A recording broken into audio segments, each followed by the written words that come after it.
Howdy, howdy, y'all. Today we are gonna rob mythology and build an Iranian revolutionary.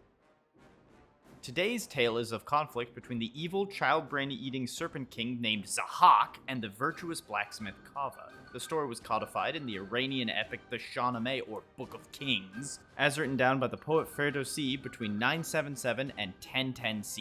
It took him 33 years to codify this epic, and it shows in the enduring quality of the story. The Shahnameh takes place over thousands of years, and it is full of stories of good versus evil, epic battles, great heroes, and stunning romances. Copies are often filled with art depicting the legends contained. I have to mention these beautiful, illuminated miniature images from the Shahnameh of Shah Tahmasp. To quote my high school history teacher, they do this thing that drives me absolutely batty. The artists were given boxes to decorate, and they will include foliage and scenery breaking out of these boundaries with incredible color. Our antagonist, Zahak the Serpent King, is an invader from outside Persia, which he conquered when the last king of Persia went power mad after 300 years. Zahak became the first king to engage in mass organ harvesting. Specifically, he was harvesting the brains of young men. After terrorizing Iran for a decade, Zahak began to worry that all the conquering, forced child organ harvesting, and constant visions of a hero leading an uprising mean that our Serpent King is the bad guy. His response is to summon all the wisest men and lords and have them sign a declaration that he is a wise and fair king, the ancient equivalent of going, "Nah, he's a good guy, I swear, you just gotta get to know him." Given that Zahak was probably munching on brains and surrounded by armed guards, these wise men made the right survival choice. The signing of the proclamation was interrupted by a local peasant blacksmith kicking the doors to the palace open. This is Kaveh, no last name given. Kaveh had between 2 and 16 sons, depending on the telling, consumed by Zahak's shoulder snakes. His last son was currently in the Serpent King's kitchen. Recently declared good guy Zahak, of course, agrees to set Kaveh's son free. But as they are leaving, politely requests that Kaveh sign the proclamation as well. Kaveh, who has between -1 and -16 sons, boils over with rage, tearing up the proclamation and calling every man there a servant of the devil.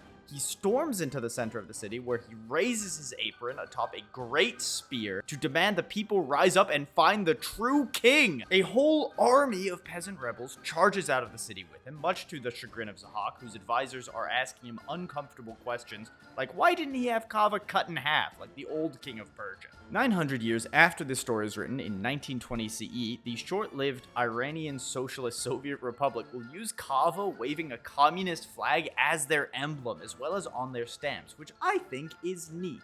Now for something else. This whole build was an exercise in bevel gears, which drive the motion of the automaton, so let's snap those together. The earliest bevel gear was made in the 1800s, but the Persians may have had crown gears when the Shahnameh was codified. The crown gear is the predecessor to the bevel gear. Both gear sets change the direction of the output shaft, in this case at a right angle.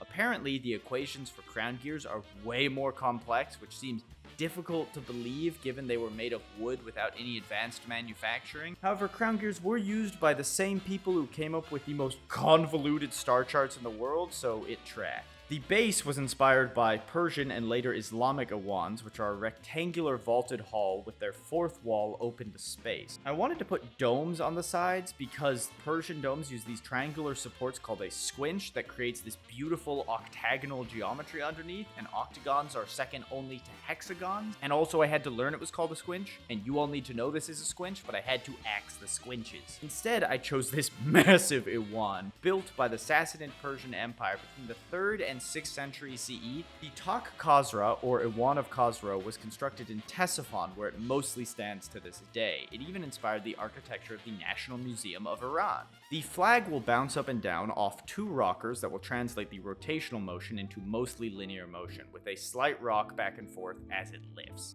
I can't model people to save my life, so here is our Kaveh with a very minimalist aesthetic. We will also give him a hammer and anvil for smithing and deposing evil brain-eating monarchs. The flag design is the banner of Persia, which is allegedly Kaveh's original apron, redecorated with jewels and silks. We can snap that on top of the banner. To create the motion, we have this lovely crank, which extends through the side of the base. We connect it via a press-fit coupler to the input shaft of the bevel gear set. Then this whole thing is assembled.